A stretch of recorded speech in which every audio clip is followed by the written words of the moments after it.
Hey everyone!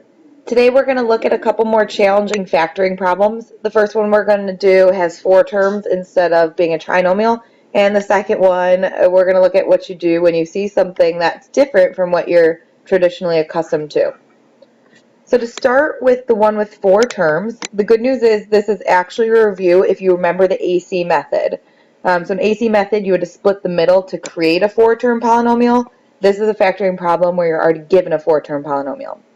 So what we're going to do when you have a 4-term polynomial is what we called factor by grouping. Anytime you have a 4-term polynomial, okay, you're going to use this method. So in order to factor by grouping, you're going to need to create groups out of the terms that you see. That's why we use this on a 4-term polynomial, okay, because there's 2 really easy groups. Just split it down the middle. Technically, you can rearrange the terms and it should work the same way. But since they're already in order, I'm just going to call this group 1 here, and we'll call this group 2. Once you select your 2 groups, we're going to factor each group. So within these groups, since there are only 2 terms, the only thing you can do is factor out a GCF. So what do 18 and 45 have in common, and what do x cubed and x squared have in common? 18 and 45, you can factor out a 9. X cubed and x squared, the most x's you can take out is 2 x's. So we can factor out an x squared. Now ask yourself what's left over. So 9x squared times what will give you 18x cubed, and that would be 2, and 1 x is left. 9 times what gives you negative 45? It'd have to be negative 5. And since we factored out all the x's, there's no x's left over there. We're going to do the same thing for group 2 over here. So what do 8 and 20 have in common? You can pull out a 4. Now keep in mind, if you remember from the AC method, we want our parentheses to match. So we're going to want whatever sign is here to be a negative sign as well. So in order to make that happen, since this is a plus side, we're going to have to factor out not just a 4, but a negative 4. Since this one has an x and this doesn't, you can't factor out an x. Again, ask yourself what's left over.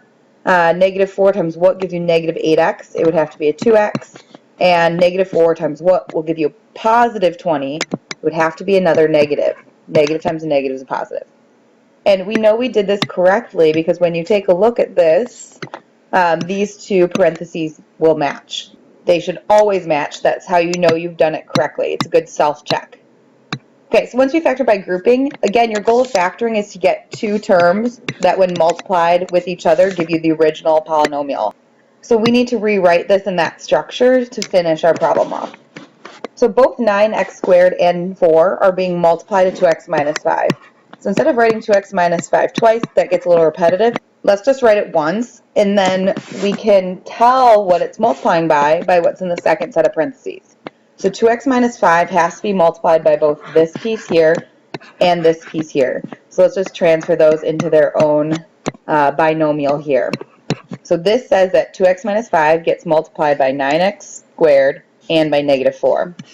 Okay, once you rewrite that, that would be your final answer. And that is factoring by grouping for a 4-term polynomial.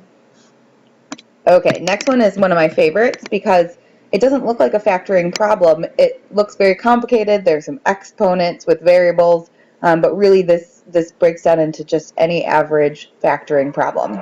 In order to show you why, I need to show you what this is really saying.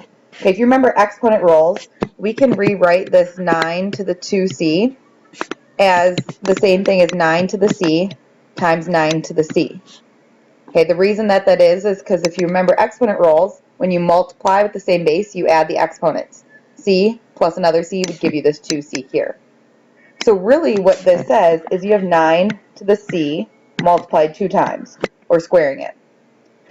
So this is kind of like a term squared. And in the second part of this problem, you also have a 9c, and then you have some constant number, which models some sort of polynomial. You have a squared term, a not squared term, and then a constant, which is just like what you had up here, except this one's 4 terms instead of 3. So I want to imagine for a second that this isn't a 9 to the c. Okay, that's what typically confuses people. Let's just say that 9 to the c, we'll call that u for the time being. So I'm going to replace everywhere I see a 9 to the c with u. If you do that, you have u to the second power minus 16 times u plus 64. And this here looks like something that we can factor. So my advice to students is anytime you see some sort of polynomial, but doesn't really look like a polynomial, it's got some other stuff going on, take out what confuses you for a second and try to write it as something more familiar to you. And this method is called U-substitution. U-substitution. So basically what you're doing is substituting something familiar in for what you're unfamiliar with. Now the reason we use u is because this is used a lot in calculus, which you'll see later. You can use any variable you want, but I'm going to use u. So now this is something we can factor, so let's go ahead and do that. I'm going to do guess and check because it's just got a coefficient 1, it should be easy. First thing I notice is that it multiplies to be a positive number but adds to be a negative, which means both signs have to be negative. Okay, now talking numbers, it has to multiply to be 64 but add to be negative 16. So on one side of my t-chart, I have 64. The other side, it has to add to be negative 16.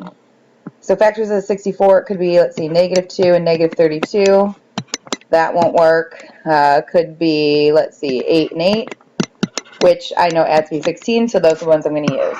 Minus 8. And the first terms have to multiply to be u squared, so each one has to be a u. So guess and then check it, of course. If you do the first terms, you get u squared. Outer is negative 8, inner is negative 8, which combined like terms give you negative 16, and negative 8 times negative 8 gives you positive 64. And we're done factoring this u term. However, in our original problem, we didn't have any u's. Remember here when I set 9c equal to u? Well, since you substituted it in to make your life easier, you have to put it back at the end to make sure it matches your original polynomial. So u is 9 to the c. Everywhere I see a u, I'm going to plug back in that 9 to the c. And that would give us, if you FOIL it out, our original polynomial. So 9 to the c times 9 to the c is 9 to the 2c. Outers and inners, you have 8 times 9 to the c, and negative 8 times 9 to the c. So you have 16 9 to the c's, and last will give you 64. If you want, you can make this a little bit more visually friendly and write it as 9 to the c minus 8 squared because you have two of the same term. So that is U-substitution. You can always do that if the polynomial is a little bit ugly for you. We also learned how to factor by grouping. So please come with questions, and I hope you learned a lot. Have a good night.